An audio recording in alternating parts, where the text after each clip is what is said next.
तो एपिसोड 44 की शुरुआत लायला से होती है। वो एमरी को बजट बताती है तो एमरी कहता है अगर ये प्रोजेक्ट अप्रूव हुआ तो पूरा सीमेंट का डिपार्टमेंट हमारी कंपनी का क्लाइंट बन जाएगा। तो लायला कहती है सीमेंट का डिपार्टमेंट? मिस्टर एमरी क्या आप सच बोल रहे हैं? क्यों? मिस्टर अजीज तो कब से ट्राई कर रहे थे फिर भी ये डील उन्हें नहीं मिल पा रही थी। तो एमरी कहता है हाँ ये मेरा स्टाइल है। तो लायला कहती है ये तो अनबिलीवेबल बात है, सारी कंपनीज हमें फॉलो करेंगे। तो एमरी कहता है ये किसी को पता नहीं चलना चाहिए लायला।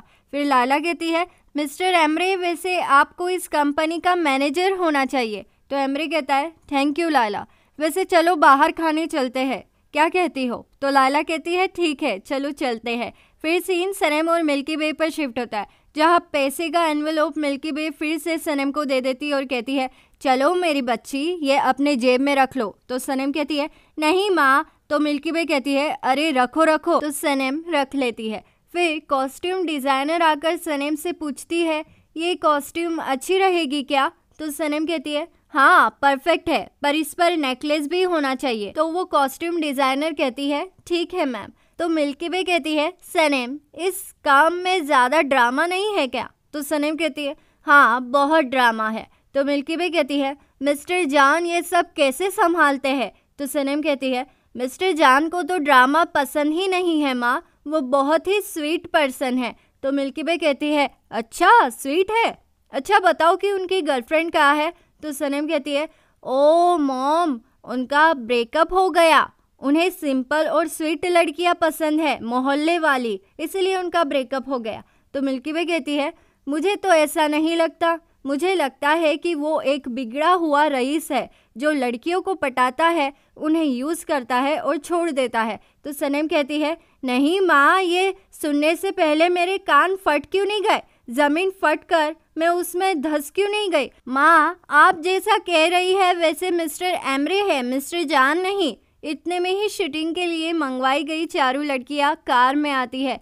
तो इस मौके का फ़ायदा उठाते हुए मिल्की वे सनम से कहती है ज़रा पीछे मुड़ के देखो तुम्हारा बॉस कैसे लड़कियों को देख रहा है, देखो देखो। तो सनम पीछे मुड़ती है तो जान सच में उन लड़कियों के बीच खड़ा होता है और वो सब एक दूसरे से लपक लपक के बातें कर रहे होते हैं। ये देख के सनम के अंदर का प्यार खवल उठता है और वो सीधा जान और डैरन से कहती है ये लड़कियां शूट के लिए नहीं चलेगी। तो डैरन कहती है सनम शूट शुरू ही होने वाला है और तुम ये क्या बॉम्ब फोड़ रही हो हम पे?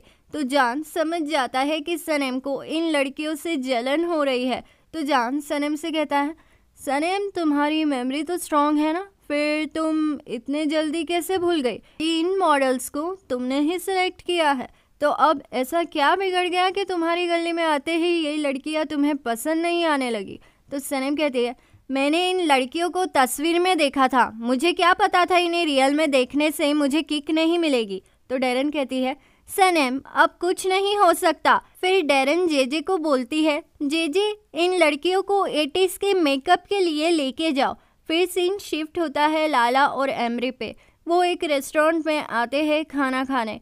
इतना बड़ा रेस्टोरेंट देख के लाला बहुत एक्साइटेड हो जाती है। वो मन ही मन बोलती है मिस्टर एमरी बहुत अच्छे इंसान है, वो भूले नहीं कि उन्होंने मुझे खाना खिलाने का प्रॉमिस किया है। इतने में ही एक अनजान आदमी वहाँ आता है तो एमरी उसे एक एनवेलप देता है, वो भी चुपके से। तो ये देख के लाला बहुत पैनिक हो जाती है। फिर सीन शिफ्ट होता है मेलहात के पार्लर में जहाँ सनम मेलहात से कहती है मेलहात आंटी इन लड़कियों का ऐसा मेकओवर करो कि ये पूरी भूतनिया दिखे। मेलहात कहती है बिल्कुल सनम स्क्रिप्ट तुम्हारी है तो मेकअप भी जैसा तुम बोलोगी वैसा ही होगा।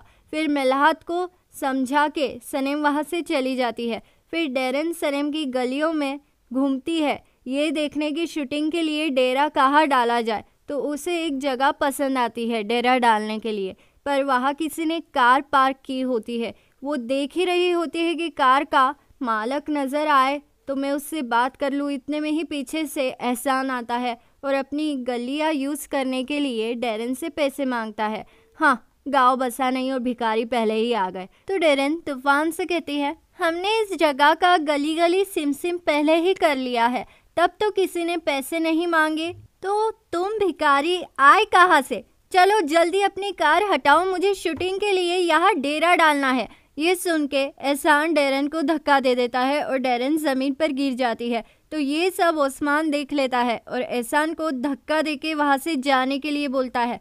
फिर सीन लायला और एमरी पे शिफ्ट होता है, जहाँ लायला समझ जाती है कि लोमड़ा एमरी उसे खाना खिलाने रेस्टोरेंट नहीं आया था, बल्कि हमेशा की तरह इस बार भी वो अपने मतलब से वहाँ आया था। लायला से रहा नहीं जाता है और वो एमरी से पूछ ही लेती है, बॉस उस एनवेलोप में क्या था? तो एमरी कहता है, ये सीमेंट के डिपार्टमेंट को अपने नाम करवाने की चाबी है लायला, पर तुम ये बात जान को मत कहना। फिर सीन डेरेन और सनेम पर शिफ्ट होता है, जो शूटिंग की तैयारियां कर रही होती है। इतने में ही जेजे वहां आता है और उन दोनों से पूछता है, क्या शूट के लिए ये सूटकेस चलेगी क्या?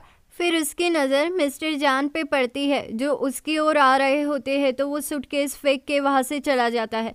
फिर जान सनेम के बाजू में आके बैठ जाता है। वो हंसकर बातें कर रहे होते हैं। ये सनेम के पेरेंट्स देख रहे होते हैं, तो सनेम के डैड सनेम को बुलाते हैं और उसे बोलते हैं, देखो सनेम, हमारा मोहल्ला शरीफों का मोहल्ला है, तुम मिस्टर जान को समझा दो, ऐसा नहीं चलेगा। सनेम बोलती है, डैड कैसा नहीं चलेगा?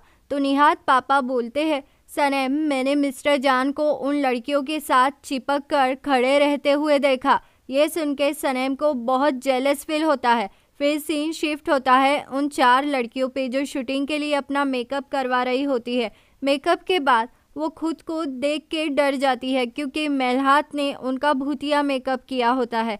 वो चारों खुद को देखकर इतनी ज़ोर से डर जाती है कि वो वहाँ से भागते छूटती है। ये सब देखकर जान सनेम से पूछता है, इसमें कहीं तुम्हारा हाथ तो नहीं है ना सनेम? फिर जान कहता है, सनेम, अब तुम ही 4 लड़कियाँ लेके आओ। फिर जान मिल्की वे और निहात से कहता है, क्या मैं आपकी शॉप से लीची का जूस ले लूं? फिर वो जूस लेकर बाहर निकलता है और 80s का मेकअप करे 4 लड़कियां शूटिंग के लिए आई है वो देखता है, और उन लड़कियों को वो देखकर काफ़ी शौक हो जाता है, क्योंकि वो और कोई नहीं बल्कि अयान, आर्लिन, डेरन और सनेम होती है। फिर वो जल्दी से स्क्रिप्ट के हिसाब से शूटिंग करते हैं।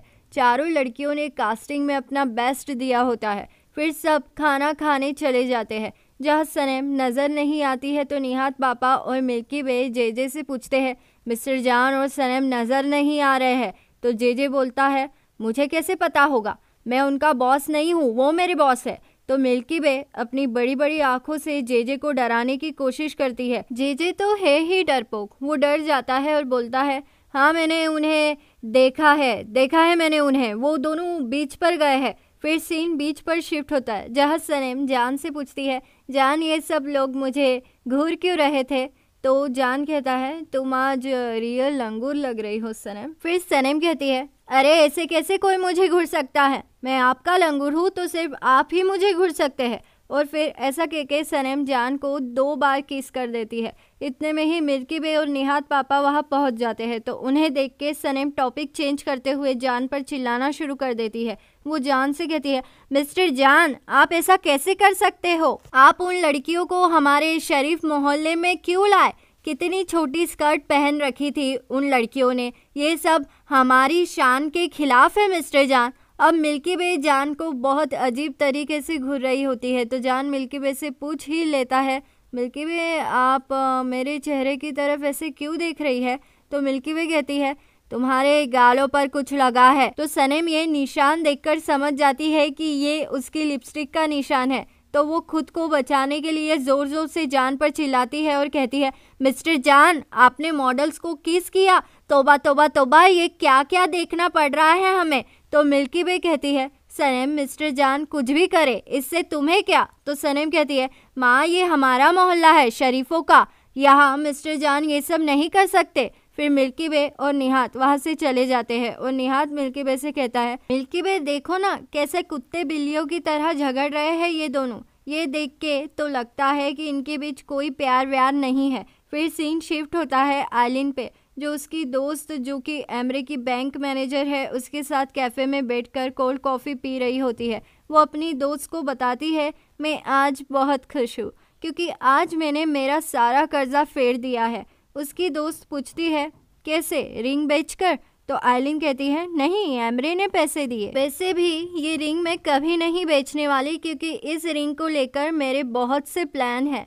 फिर बिल पे करने वो अपना पर्स निकालती है जिसमें उसका वैलेट नहीं होता है, तो वो याद करती है और उसे याद आ जाता है कि वो अपना वैलेट एमरे के घर पर भूल गई है। फिर सीन लायला पर शिफ्ट होता है, जो ऑफिस से सीधे ओस्मान की दुकान पर जाती है और ओस्मान से कहती है, ओस्मान आज का दिन मेरे लिए बहुत बुरा था, क्या तुम मेरे साथ चाय पीने सी साइड चल सकते हो? तो ओस्मान कहता है नहीं लायला, मैं नहीं चल सकता, क्योंकि मैं और गुलिस कहीं बाहर जा रहे हैं। तो लायला वहाँ से चली जाती है। फिर सीन आइलिन और एमरे पर शिफ्ट होता है, जहाँ आइलिन एमरे को पट्टी पढ़ाते हुए कहती है, एमरे तुम्हें जान और सनम को उनके मोहल्ले में लेके जाना है और मेलहात के सामने सनम और ओस्मान का जिक्र निकालना है। बस फिर आगे का काम मेलहात ही कर देगी और जान के सामने सनम की सच्चाई आ जाएगी। फिर सीन शिफ्ट होता है जान पे, जो जिम में से सनम को कॉल करके पूछता है, सनम क्या तुम्हें टेढ़े मेढ़े बिंगो पसंद है क्या? मैं बना रहा हूँ, तुम खाओगी?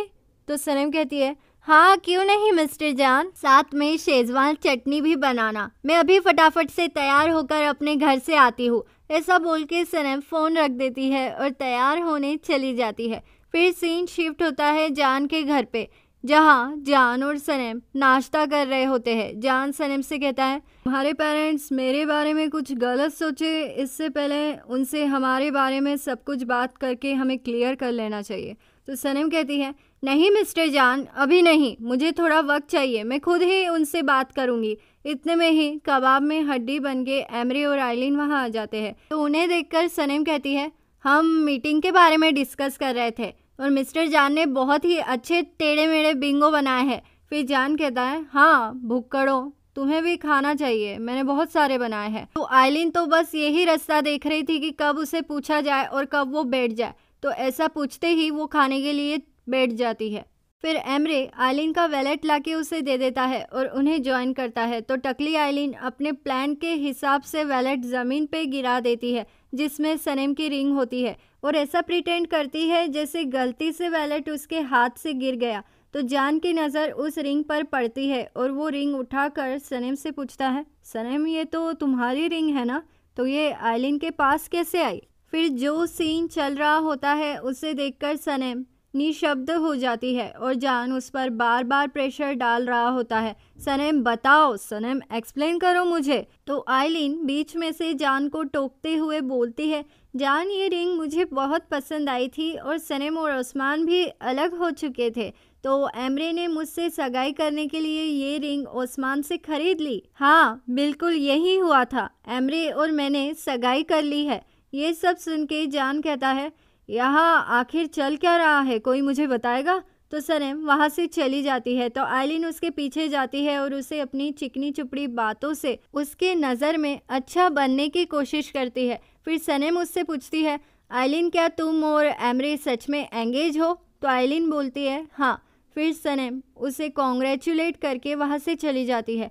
फिर आइलिन घर आकर जान से कहती है तुमने उस पर बिना फालतू का गुस्सा किया, तो वो नाराज़ होकर चली गई, यहाँ नहीं आना चाहती है वो। ये सुन के जान भी वहाँ से चला जाता है। तो एमरे आइलिन को कहता है क्या इतना बड़ा झूठ बोलना ज़रूरी था कि हमारी एंगेजमेंट हो गई है? तो आइलिन कहती है तुम ऐसा इसलिए बोल रहे हो ना क्योंकि तुम मुझसे एंगेजमेंट नहीं करना चाहते हो। तो एमरे कहता है आई एम सॉरी, मैं इस झूठ के लिए तैयार नहीं था आइलिन। तो आइलिन कहती है मैं अभी इस रिंग को पहनने के लिए तैयार नहीं हूँ जो सनम ने अपने हाथों में पहनी है, पर क्या करूँ, प्यार के लिए सब कुछ करना पड़ता है एमरे। तो एमरे कहता है आई एम सॉरी आइलिन, देखो ये सब ख़त्म हो जाने के बाद मैं तुमसे सच में एंगेजमेंट कर लूँगा। फिर वो दोनों भी गले लग जाते हैं। तो अब आगे क्या होगा?